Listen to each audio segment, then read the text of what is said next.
Doctor ortho Ayurvedic oil and capsule, अब दर्द भी घुटने टेकेगा।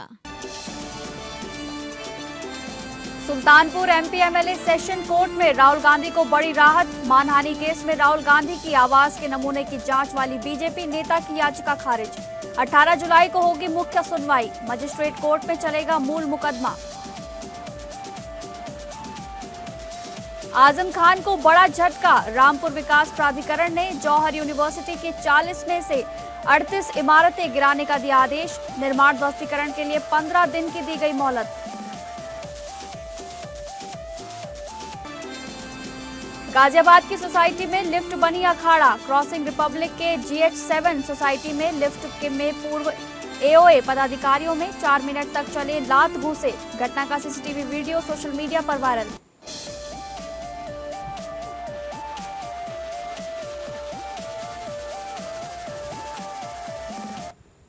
नमस्कार, आप सभी का बहुत बहुत स्वागत है इस बुलेटिन में। मैं हूं आपके साथ शालिनी राणा। इस बुलेटिन में हम चर्चा करेंगे उत्तर प्रदेश से जुड़ी खबरों की। आइए रुक करते हैं इस बुलेटिन का। सुल्तानपुर में गृह मंत्री अमित शाह के खिलाफ विवादित टिप्पणी के आरोप से जुड़े मानहानि के मुकदमे में आवाज नमूने की जांच के लिए भाजपा नेता विजय मिश्रा की तरफ से राहुल गांधी के खिलाफ एमपी एमएलए सेशन कोर्ट में लंबित निगरानी याचिका पर एमपी एमएलए सेशन कोर्ट जज की अदालत ने अपना फैसला सुनाया। स्पेशल जज ने मजिस्ट्रेट कोर्ट में लंबित बहस की कार्रवाई को टालना गलत मानते हुए वह भाजपा नेता की निगरानी याचिका स्वीकार करने का कोई अधिकार न पाते हुए उनकी याचिका खारिज कर दी। निगरानी याचिका खारिज होने से स्पेशल मजिस्ट्रेट शुभम वर्मा की अदालत में लंबित मानहानि के मूल मुकदमे में 18 जुलाई को होने वाली सुनवाई का रास्ता साफ हो गया है।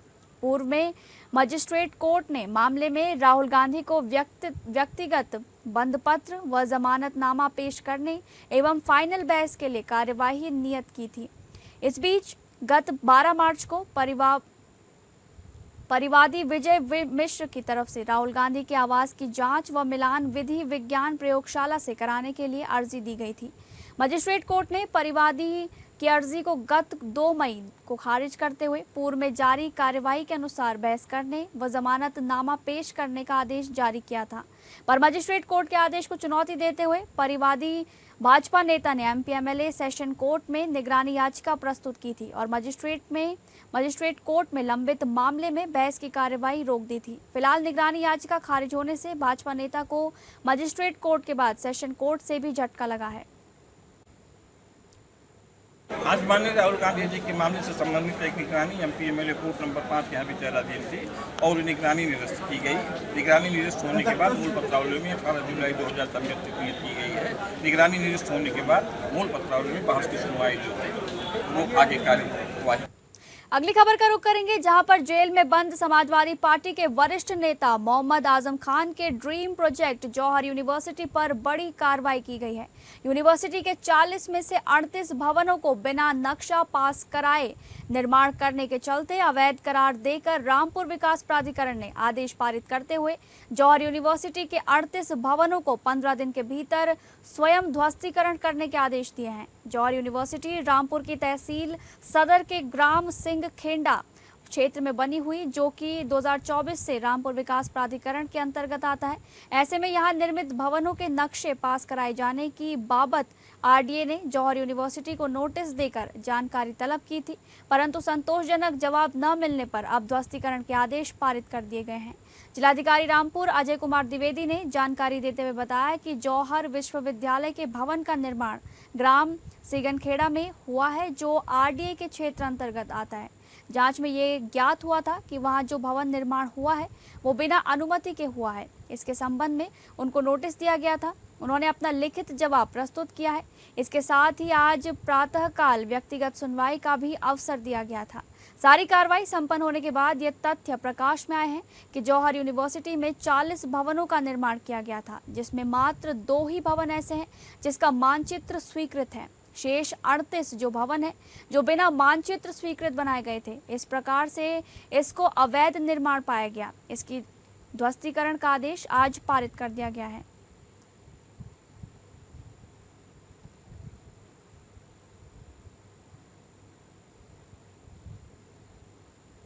जौहर विश्वविद्यालय का भवन का निर्माण ग्राम सिंगनखेड़ा में हुआ है, जो आरडीए के क्षेत्र के अंतर्गत आता है। ये जांच में ये ज्ञात हुआ था कि वहाँ पे जो भवन निर्माण हुआ है वो बिना अनुमति के हुआ है। इसके संबंध में उनको नोटिस दिया गया था, उन्होंने लिखित जवाब अपना प्रस्तुत किया है। इसके साथ ही आज प्रातःकाल व्यक्तिगत सुनवाई का भी अवसर दिया गया था। सारी कार्रवाई संपन्न होने के बाद ये तथ्य प्रकाश में आया है कि जौहर यूनिवर्सिटी में 40 भवनों का निर्माण किया गया था, जिसमें से मात्र 2 ही भवन ऐसे हैं जिनका मानचित्र स्वीकृत है। शेष 38 जो भवन है बिना मानचित्र स्वीकृत कराए बनाए गए थे। इस प्रकार से इसको अवैध निर्माण पाया गया और उसके ध्वस्तीकरण का आदेश आज पारित कर दिया गया है। सर टोटल कितने भवन हैं? कुल मिला के 40 भवन वहाँ पे पाए गए हैं, जिसमें से 2 का मानचित्र स्वीकृत कराया गया है। 38 भवन अवैध पाए गए हैं जिनका ध्वस्तीकरण का आदेश आज पारित किया गया है। अगली खबर, गाजीपुर में 36 साल पुराने बहुचर्चित देवकली पंप कैनाल लूटकांड मामले में पूर्व एमएलसी ब्रजेश सिंह मुख्य न्यायिक मजिस्ट्रेट सीजेएम कोर्ट ने उन्हें बरी कर दिया है।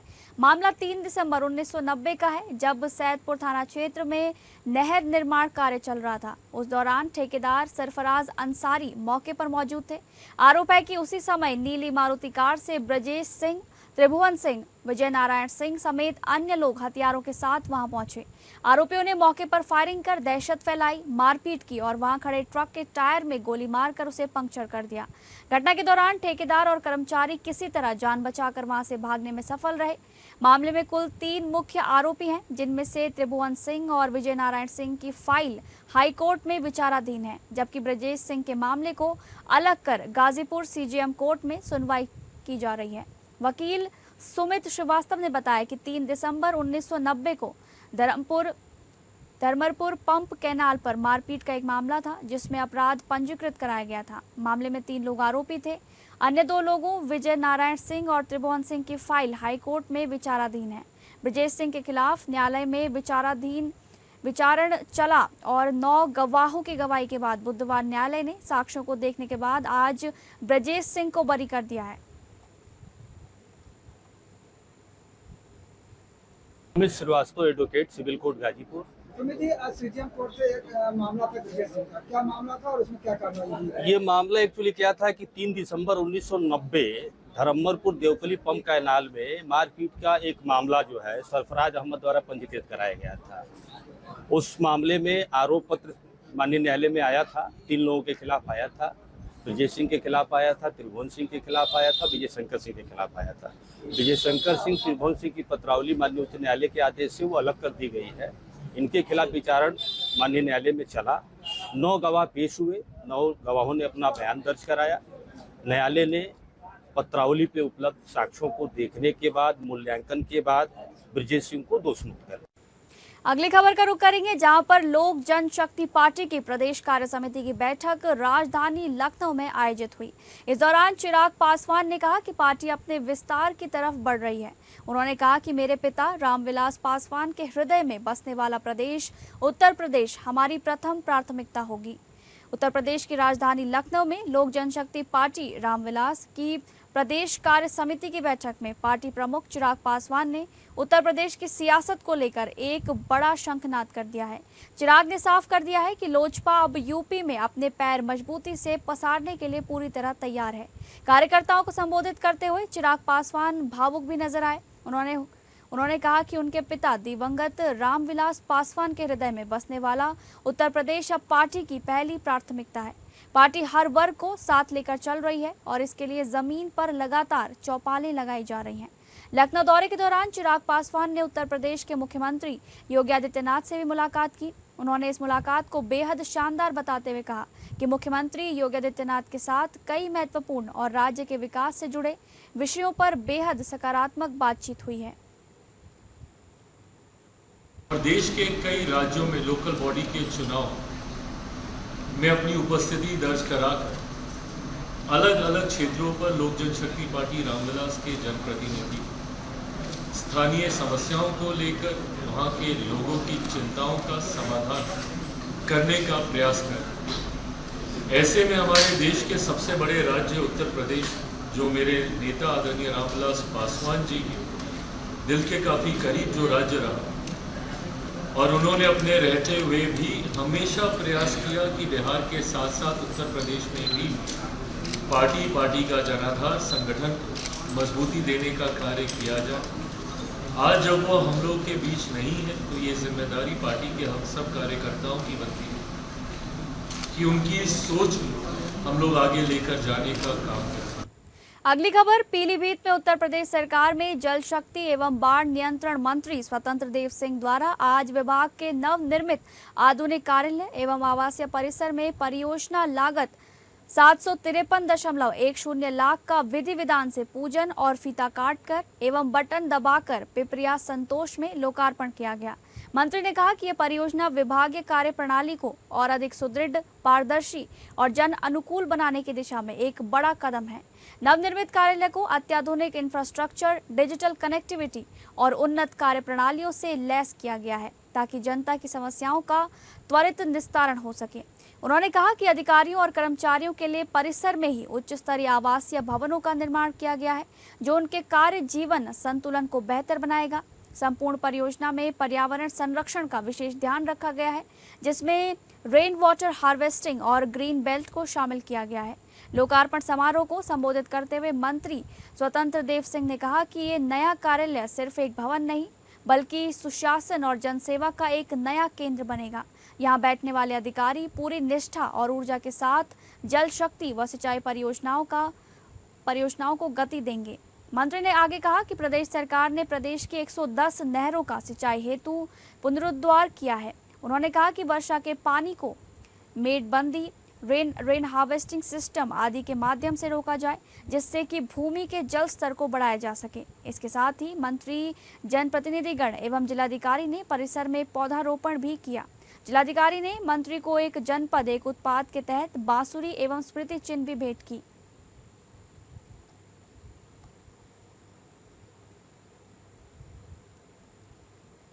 उत्तर प्रदेश की योगी सरकार मत्स्य पालन को आधुनिक तकनीक और डिजिटल सुविधाओं से जोड़ते हुए इस क्षेत्र में नई संभावनाओं के द्वार खोल रही है। प्रदेश के मत्स्य मंत्री डॉक्टर संजय निषाद ने राजधानी लखनऊ में आयोजित प्रेस वार्ता के दौरान मत्स्य पालकों के हित में शुरू की गई 7 नई योजनाओं से जुड़े पोर्टल का शुभारंभ किया। मंत्री ने कहा कि इन योजनाओं के माध्यम से मत्स्य उत्पादन बढ़ाने के साथ साथ मत्स्य पालकों की आय में भी वृद्धि होगी। मत्स्य मंत्री संजय निषाद ने बताया कि प्रदेश सरकार द्वारा 7 नई योजनाओं से संबंधित पोर्टल लॉन्च किया गया है जिनमें से 3 योजनाएं सीधे लाभार्थियों को आर्थिक सहायता और अनुदान प्रदान करने वाली हैं। उन्होंने कहा कि पोर्टल के माध्यम से आवेदन करने वाले मत्स्य पालकों को पारदर्शी तरीके से सब्सिडी का लाभ होगा। मंत्री ने बताया कि नई व्यवस्था के तहत मत्स्य पालकों को अच्छी प्रजातियों के मत्स्य बीज आसानी से उपलब्ध कराए जाएंगे जिससे उत्पादन क्षमता में वृद्धि होगी। उन्होंने दावा किया कि मत्स्य उत्पादन के क्षेत्र में उत्तर प्रदेश देश में नंबर 1 बन चुका है और अब प्रदेश मत्स्य बीज उत्पादन में भी आत्मनिर्भरता की ओर तेजी से बढ़ रहा है।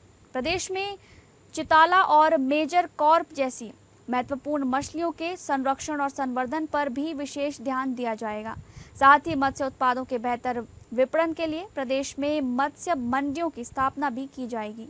उन्होंने बताया कि यूपी में मोती संवर्धन योजना के तहत मत्स्य पालकों को अनुदान उपलब्ध कराया जाएगा जबकि झींगा पालन को बढ़ावा देने के लिए झींगा बीज रेयरिंग इकाइयों के निर्माण पर भी सरकार आर्थिक सहायता प्रदान करेगी। मंत्री ने आगे कहा कि इन योजनाओं से प्रदेश में मत्स्य पालन को नई दिशा मिलेगी और बड़ी संख्या में लोगों के लिए रोजगार और स्वरोजगार के अवसर पैदा होंगे। पैसा अगर देते हैं नदी से लेके तो उसी लोकल विकास में है, वहाँ हमारी सरकार को पैसा देते हैं। मत्स्य विकास निधि का जो पैसा है जिलों में, उसका भी पैसा हम लोग अब जिलों में उनके ग्राम सभाओं में उनके संवर्धन के लिए, उनके विकास के लिए, उनके प्रमोशन के लिए खर्च कर रहा है। जो हमारा पोखरे का पैसा होता है वो भी हम सरकार नहीं लेती है, वो भी पोखरे का पैसा ग्राम सभा को जाता है वह, और ग्राम सभा का उसकी पैसे से विकास होता है। कुछ पैसा तहसील में हमको लगता है कि 30% तहसील में। तो ये हम लोग कोई सरकार अनुदान दे रही है निषादों को, मत्स्य पालकों को, मत्स्य क्षेत्र में कार्य करने वालों को, उनके बीमा फ्री है। आपके माध्यम से होगा, फ्री में बीमा हमारे यहाँ कुछ नहीं, सामूहिक बीमा हमारे यहाँ फिश फार्मर आए उस पर चले जाए, बीमा का फार्म भर दें कि हम मछली पालन करते हैं, फ्री का बीमा है। डिसेबिलिटी होने पर, कैजुअलिटी होने पर 5 लाख है, डिसेबिलिटी होने पर 2.5 लाख। उत्तर प्रदेश के कौशाम्बी जिले में सिराथू से विधायक पल्लवी पटेल का अलग अंदाज देखने को मिला है। एक कार्यक्रम में जाते समय उन्होंने रास्ते में अपनी गाड़ी रुकवाई और खेत में धान की रोपाई कर रही महिलाओं के बीच पहुंच गईं। इस दौरान उन्होंने किसानों से बातचीत कर उनकी समस्याएं भी सुनी। दरअसल सिराथू विधानसभा क्षेत्र की बड़ी ग्राम सभा खोखराज गांव में धान की रोपाई चल रही थी। इसी दौरान वहां से गुजर रही विधायक पल्लवी पटेल ने अपना काफिला रुकवाया और सीधे खेत में उतर गईं। उन्होंने महिलाओं के साथ धान की रोपाई की और खेती किसानों से जुड़ी चुनौतियों तथा मौजूदा हालात की जानकारी भी ली। खेत में मौजूद किसानों और महिलाओं से बातचीत के दौरान विधायक ने फसल की लागत, उपज और उचित मूल्य जैसे मुद्दों पर चर्चा की। किसानों ने भी अपनी समस्याएं विधायक के सामने रखी। खेत में धान की रोपाई करते हुए विधायक की तस्वीरें और वीडियो लोगों के बीच चर्चा का विषय बन रहे हैं।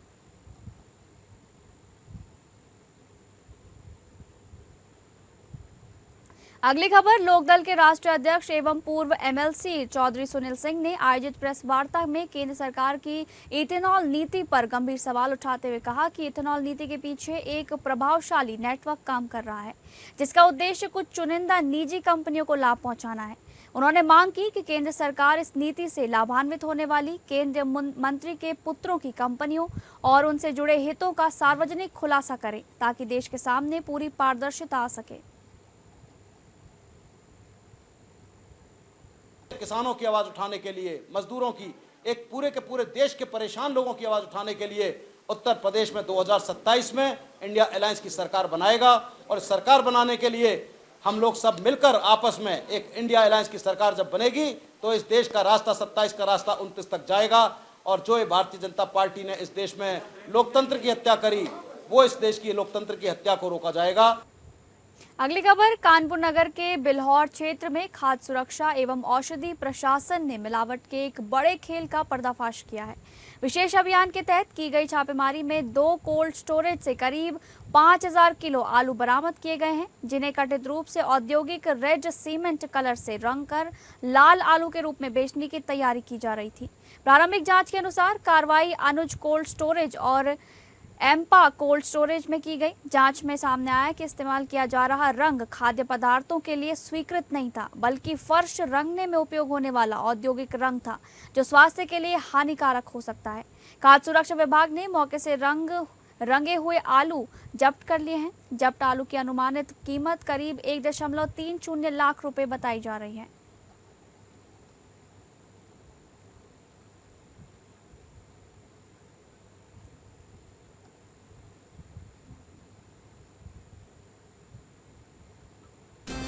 खाद्य सुरक्षा विभाग के द्वारा छापेमारी कार्रवाई की गई है, जिसमें 2 कोल्ड स्टोरेज में सफेद आलूओं को लाल रंग दे करके ऊंचे दामों में बेचे जाने की योजना को विफल किया जा चुका। आपको बताते चले लगभग 5 कुंटल के आसपास आलू जब्त किया गया, जिसकी अगर बाजारी मूल्य की बात करें तो लगभग 1,30,000 के आसपास का बताया जा रहा है। इन्हें नेपाल और पूर्वांचल में ऊंचे दामों पर बेचे जाने की जो षड्यंत्र था वो पूरी तरीके से तैयार था, जिसको विफल कर दिया गया है जिला अधिकारी और खाद्य सुरक्षा आयुक्त के नेतृत्व में। आपको बताते चले ये जो लाल रंग है जिससे आलूओं को, सफेद आलूओं को, ये जो मेरे पीछे आप तस्वीर देख रहे हैं ये सफेद आलू हैं, इनको लाल रंग जो दिया जाता था उसमें वो रंग वो इस्तेमाल किया जाता था जो फर्श को लाल करने के लिए उपयोग किया जाता है, जो कि इंसानों की सेहत के लिए बहुत ज्यादा खतरनाक था। फिलहाल अभी विभाग की कार्रवाई तेज है और देखना यह है कि कार्रवाई में क्या कुछ तथ्य सामने आते हैं। कैमरा पर्सन गौरव निगम के साथ कुणाल सिंह, एपीएन न्यूज का। अगली खबर का रुख करेंगे, जहां पर अमरोहा के डिडौली क्षेत्र के गांव हरियाणा में अवैध अस्पताल पर स्वास्थ्य विभाग ने बड़ी कार्रवाई की है। अवैध संचालन के आरोप में new care health care centre seal किया गया है और संचालक के खिलाफ मुकदमा दर्ज भी किया गया है। लगातार मिल रही शिकायतों के बाद स्वास्थ्य विभाग ने एक्शन लिया है। इस कार्रवाई के बाद से झोलाछाप डॉक्टरों में हड़कंप मच गया है। कार्रवाई के दौरान नोडल अधिकारी सतीश चंद्र भास्कर और MOICI डॉक्टर ओएस की टीम मौजूद रही।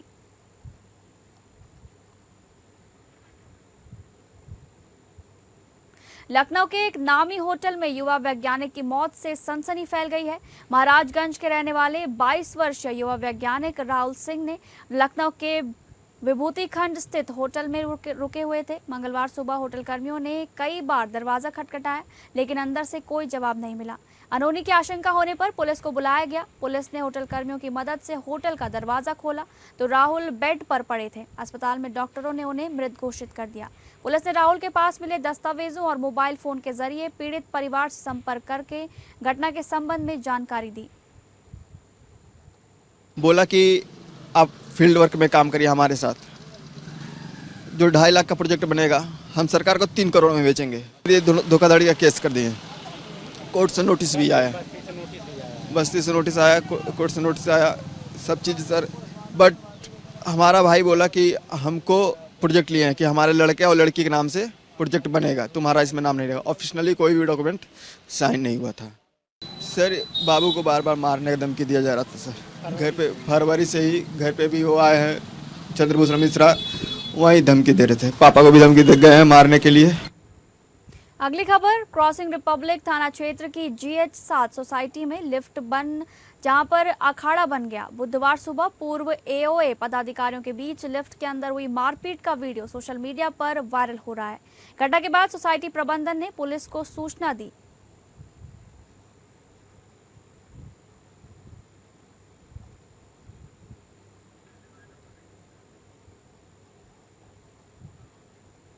तो फिलहाल इस बुलेटिन में बस इतना ही। नमस्कार।